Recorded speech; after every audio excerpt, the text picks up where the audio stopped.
जब डेयरी में जाते हैं तो पूरा फेंट जो है ना, क्योंकि अब 1 लीटर रिफाइंड भी पड़ा है ना, तो फेंट पूरा आ रहा है। ऐसे करके दूध जो है ना महाराज वहां डेयरी में, जब डेयरी में ये बना हुआ केमिकल वाला दूध जाएगा और वो हमारे तक पहुंचेगा, जो जो भी उसको पिएगा खाएगा तो उसका लीवर डैमेज होगा कि नहीं होगा। ये आज घर घर जो लीवर की शिकायत हो रही है, जिसको देखे उसका लीवर खराब है, तो लीवर खराब होने का कारण यही है कि कुछ ना कुछ केमिकल हमारे अंदर जो है जाता है और खा खा करके लोग बीमार होते हैं। तो कुछ मेहनत करना सीखो घर में, और मेहनत करके एक एक गाय पालो। जिनके घर में थोड़ी बहुत जगह है तो एक गाय जरूर पालो, और शुद्ध अपना दूध घर का अपने बच्चों को पिलाओ, जिससे आप सबके घर का स्वास्थ्य ठीक रहे। ओरिजिनल सब कुछ मिलेगा खाने पीने को। लोभ इतना बैठता चला जा रहा है कि लोग सोचते हैं कि हम तो ठीक रहें, बाकी दुनिया बीमार हो जाए। दूध वाले हैं तो वो लोगों को बीमार कर रहे हैं, सब्जी वाले हैं तो वो बीमार कर रहे हैं। इंजेक्शन लगा लगा करके जो है सब्जियां जो है ना बाजार में बेच रहे हैं, लोग सब्जी खाकर बीमार हो रहे हैं। तो बताइए ये मानव समाज में कितना बड़ा एक दूसरे के साथ धोखा हो रहा है कि हम सुखी रहें बाकी लोग दुखी रहें।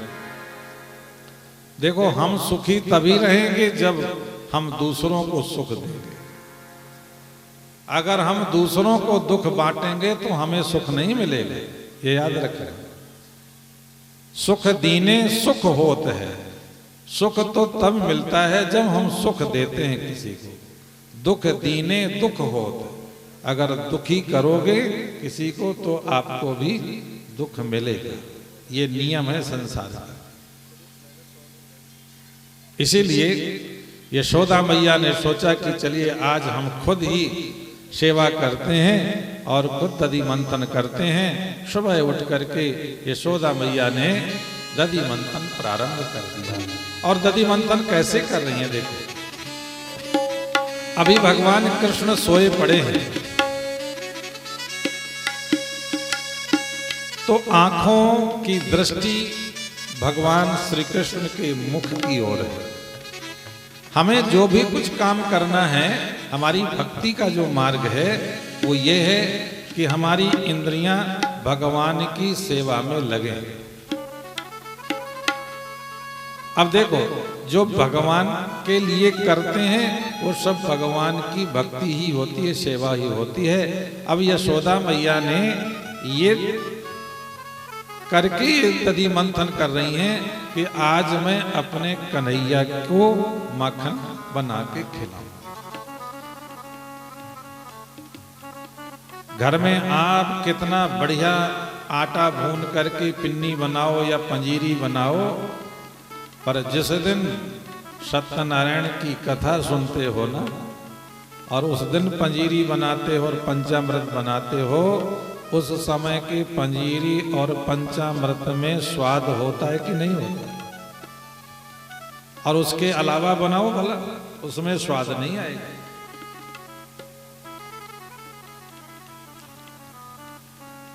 हम तो जब जब भी सत्यनारायण की कथा करें वहाँ हरिद्वार में या जन्माष्टमी समय में जैसे होते पंजीरी बनाते हैं, तो जब जब त्योहारों में कोई कार्य होता है ऐसा, और जब पंजीरी और पंचामृत बनाते हैं उसमें इतना स्वाद होता है कि हम तो लगभग 4-5 दिन तक खाते रहते हैं।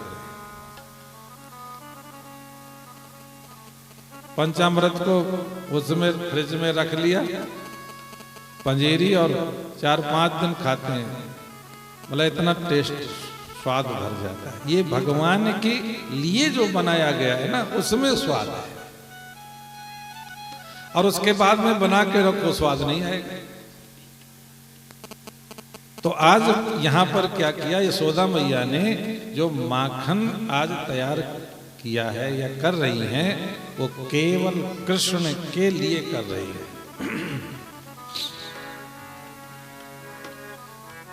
तो आज यशोदा मैया ने मथानी भी चलाई और अब भगवान के नाम का गीत भी गुनगुना रही है। भगवान को देखते देखते दर्शन करते हुए यशोदा मैया भगवान कृष्ण को कह रही हैं कि कई जन्मों से बुला रहे हो, कोई तो नाता जरूर होगा। कई जन्मों से बुला रहे हो, कोई तो नाता जरूर होगा। क्योंकि ये सेवा करते करते सीधा संबंध जुड़ गया, मन का संबंध सीधा भगवान से जुड़ा और मन से ही ये प्रार्थना निकल रही है, हे नाथ कई जन्मों से बुला रहे हो, कोई तो नाता जरूर होगा। कई जन्मों से बुला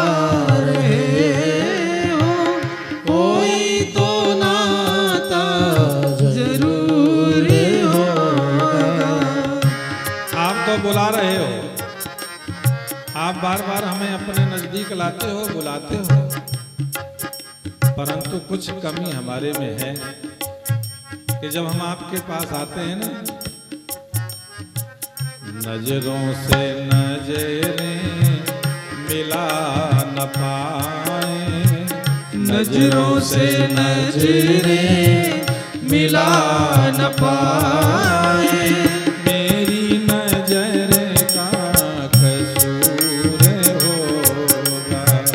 नजरों से नजरें मिला न पाए, मेरी नजर का कसूर होगा। अरे आपने तो बुलाया, पर हमारी नजर अगर आपकी नजर से नहीं मिल पा रही है ना, आपकी तो कृपा दृष्टि हो रही है,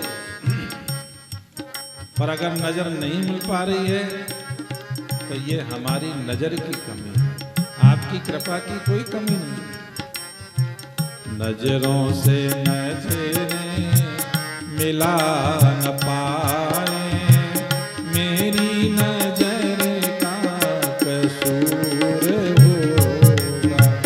नजरों से नजरें मिला न पाए, मेरी नजर का कसूर होगा।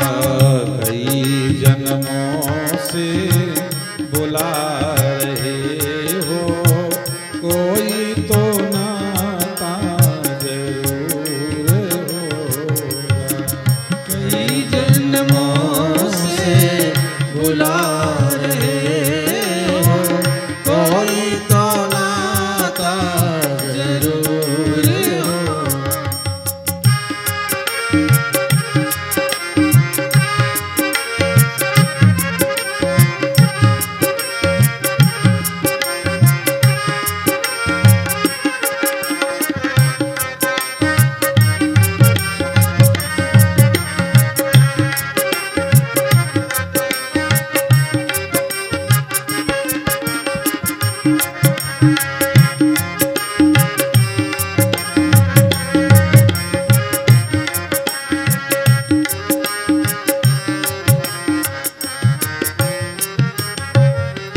देखो, जब आपके अंदर भक्ति का भाव पैदा होता है और सामने वाले के प्रति भगवान का भाव पैदा होता है, तो आप भगवान के सामने खड़े जब होते हो या गुरु के सामने जब खड़े होते हो तो एक प्रार्थना करते हो, त्वमेव माता च पिता त्वमेव, त्वमेव बंधुश्च सखा त्वमेव, यही तो कहते हो कि तुम ही मेरे माता पिता हो, और यही बात यशोदा जी कहती हैं। भगवान कृष्ण को दर्शन करते हुए कहती हैं, तुम ही तो मेरे माता पिता हो, तुम ही तो मेरे बंधु सखा हो, तुम ही तो मेरे बंधु सखा हो, तुम ही तो मेरे बंधु सखा हो, तुम ही तो मेरे माता पिता हो, तुम ही तो मेरे बंधु सखा हो, तुम ही तो मेरे बंधु सखा हो, तुम ही तो मेरे बंधु सखा हो। कितने रिश्ते तुम संग जोड़े, कितने रिश्ते तुम संग जोड़े, कोई तो रिश्ता जरूर होगा, कितने रिश्ते तुम संग जोड़े, कोई तो रिश्ता जरूर होगा। कई जन्मों से बुला रहे हो, कोई तो नाता जरूर होगा, कई जन्मों से बुला रहे हो, कोई तो नाता जरूर होगा।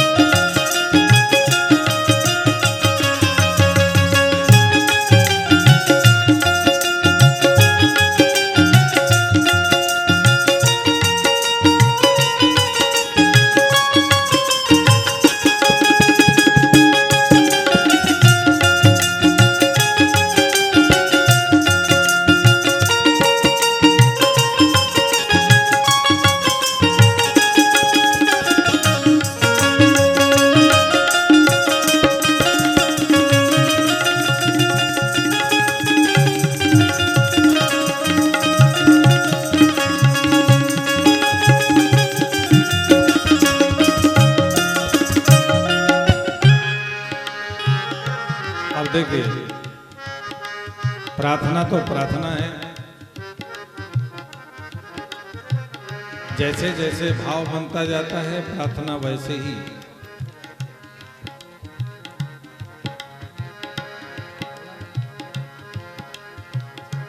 यशोदा मैया कहती हैं, हे कन्हैया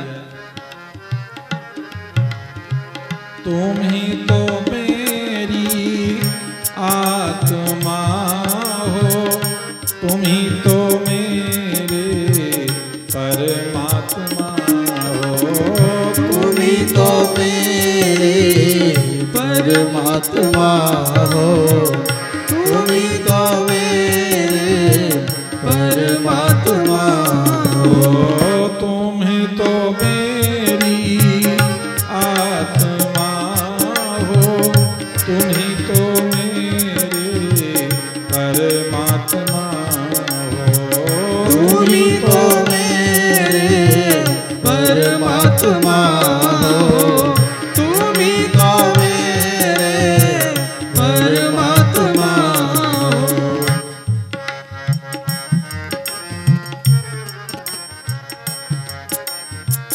तू मेरा प्रियतम मैं तेरी दासी, तू मेरा प्रियतम मैं तेरी दासी, अपना बनाना जरूर होगा, तू मेरा प्रियतम मैं तेरी दासी, अपना बनाना जरूर होगा। कई जन्मों से बुला रहे हो, कोई तो नाता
और बड़ी सुंदर बात कह रहे हैं आखिरी में, कभी बुलाया है मंदिरों में, कभी बुलाया है तीर्थों में, कभी बुलाया है तीर्थों में, कभी बुलाया है तीर्थों में, कभी बुलाया है मंदिरों में, कभी बुलाया है तीर्थों में, कभी बुलाया है तीर्थों में, कभी आपने मंदिरों में बुलाया, कभी तीर्थों में बुलाया।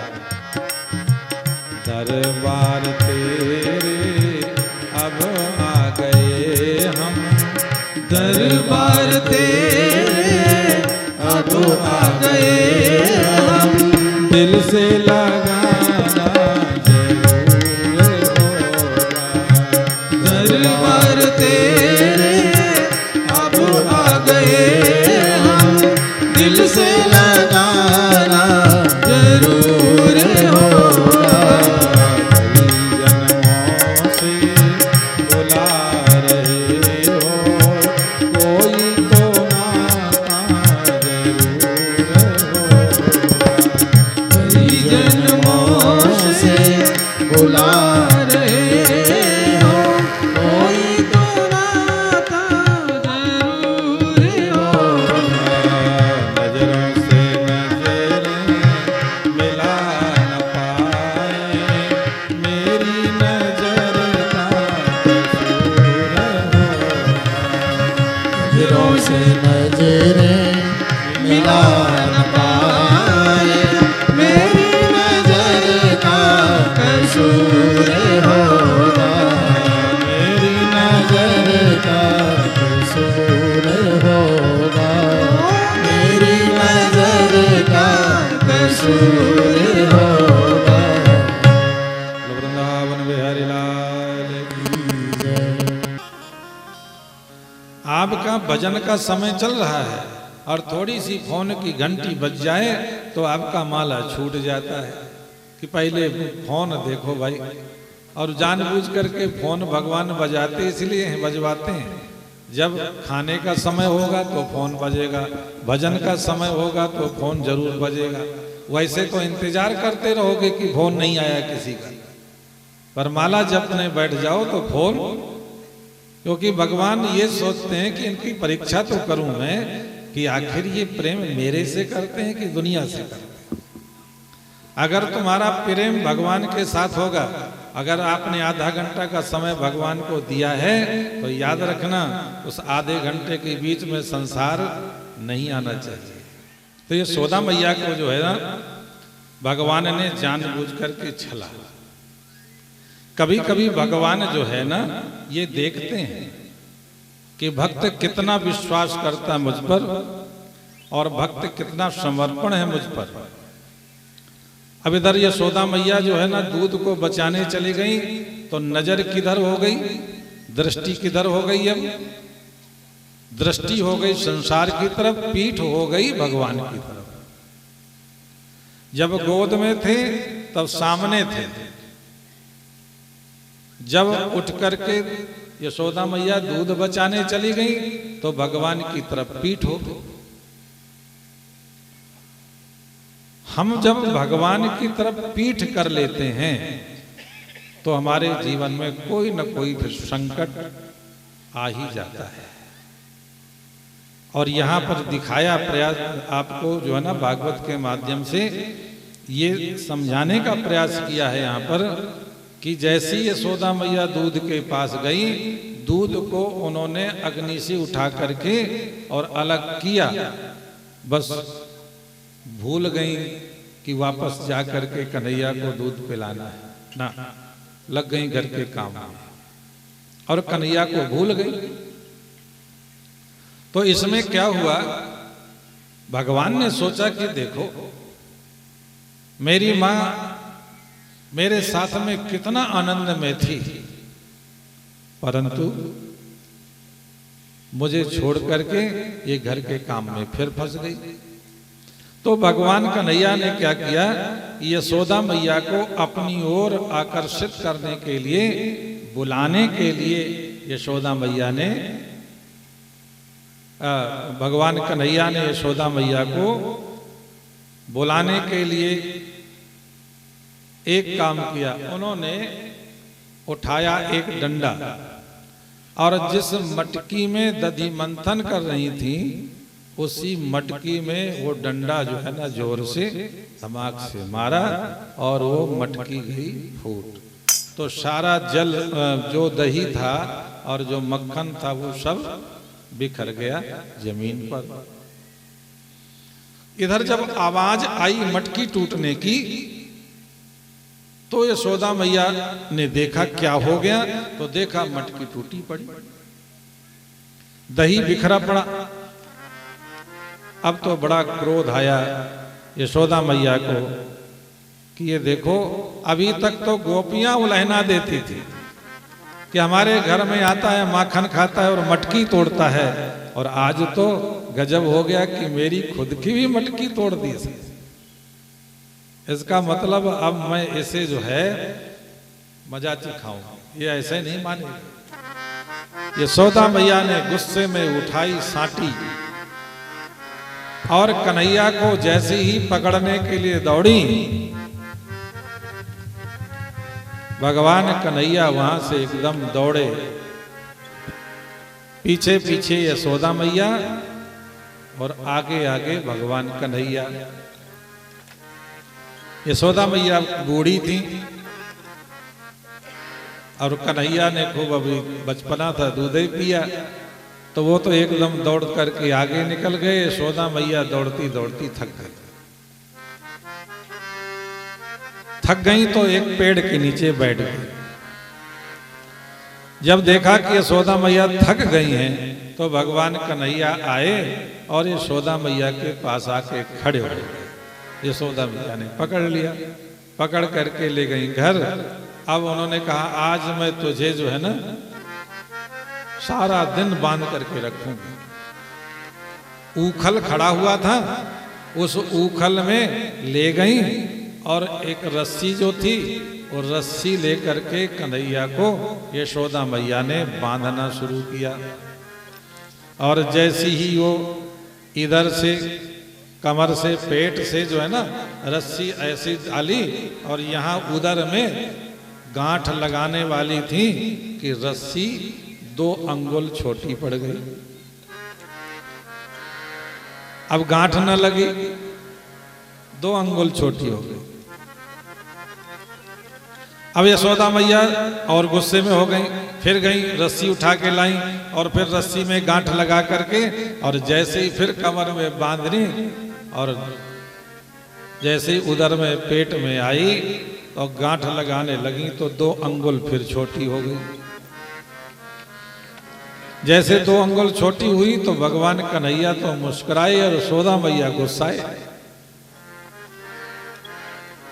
फिर तीसरी रस्सी खोल के लाई, चौथी रस्सी खोल के लाई, यहां तक कि जितनी भी रस्सियां थी वो खोल के बांधती गई और वो जब गांठ लगावे तो 2 अंगुल छोटी हो जाए। क्योंकि भगवान कन्हैया लीला कर रहे हैं और भगवान कन्हैया की एक शक्ति है जिसका नाम ऐश्वर्य शक्ति है। वो ऐश्वर्य शक्ति भी तो साथ में थी ना। वो ऐश्वर्य शक्ति जो है ना कैसे देख सकती थी कि हमारे कन्हैया बंधे, इसीलिए वो रस्सी को छोटी कर देते। जब मां दुखी हो गई तो कन्हैया ने भैया थोड़ी सी आवाज अंदर, मैया ने सोचा कि ये जो है अब क्या करूं, बंधता ही नहीं है, परेशान हो गई। और परेशान देख करके कन्हैया ने ऐश्वर्य शक्ति को कहा कि ए भाई एक काम करो, अब तुम हमारे और माँ के बीच में मत पड़ो, अब इनको कर लेने दो, जो ये प्रयास कर रही हैं बांधने का तो इनको कर लेने दो, इनके बीच में बाधा मत बनो। जब भगवान ने ऐश्वर्य शक्ति को कहा तो ऐश्वर्य शक्ति वहां से हट गई और फिर यशोदा मैया ने रस्सी से कन्हैया को ऊखल में बांध दिया।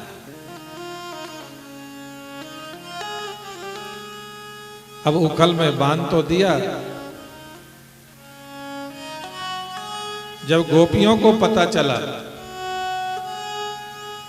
कि यशोदा मैया ने थोड़ी सी गलती के कारण से कन्हैया को ऊखल में बांध दिया, गोपियां दौड़ी दौड़ी आई और यशोदा जी को कहने लगी, अरे यशोदा, ये तुमने किया तो क्या किया? एक थोड़े से माखन के दही के पीछे आज अपने इस नन्हे से लाला को तुमने जो है ये कठोर रस्सी में बांध रखा है। तुम्हारा हृदय बड़ा कठोर है। गोपियां यशोदा मैया को कहती हैं, सूरदास अपनी वाणी में लिखते हैं कि यशोदा तेरो कठिन हियो है माई।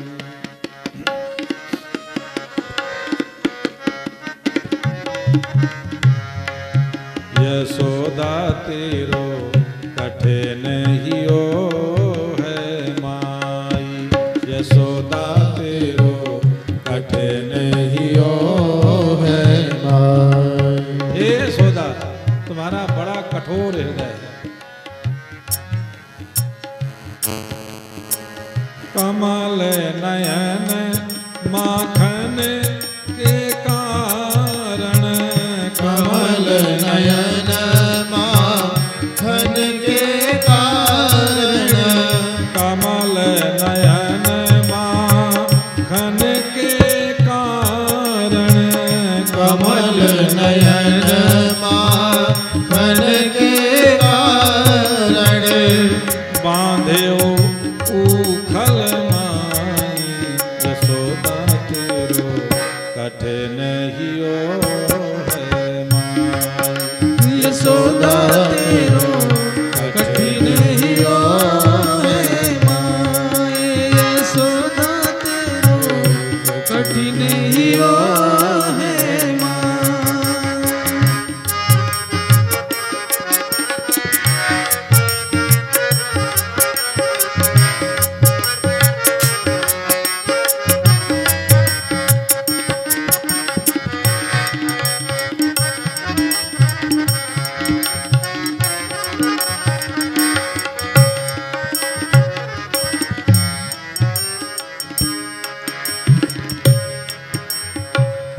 जो संपदा हरि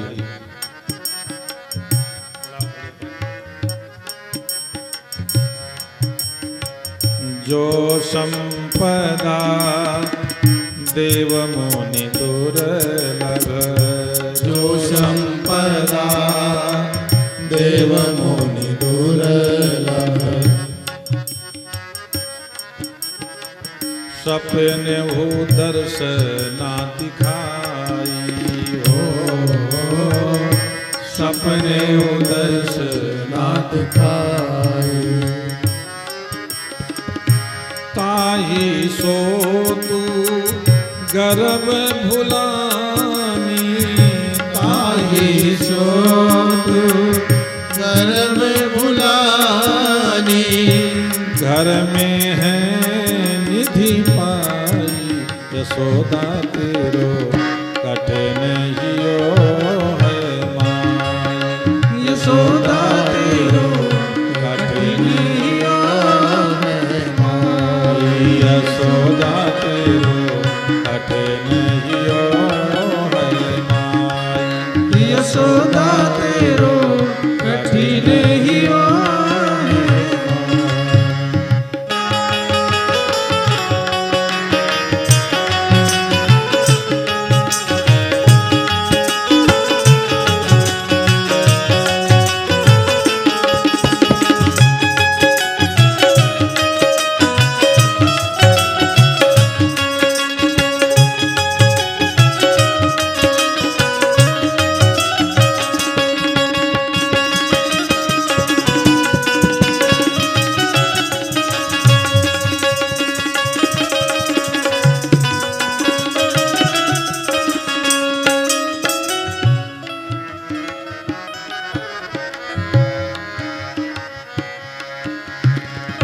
सुर पालक सब असुर संहारक। सुर पालक सब असुर संहारक। त्रिभुवन जाहि डेराहि हो त्रिभुवन जाहि डेराहि। त्रिभुवन जाहि डेराहि त्रिभुवन जाहि डेराहि। सूरदास प्रभु की ये लीला। सूरदास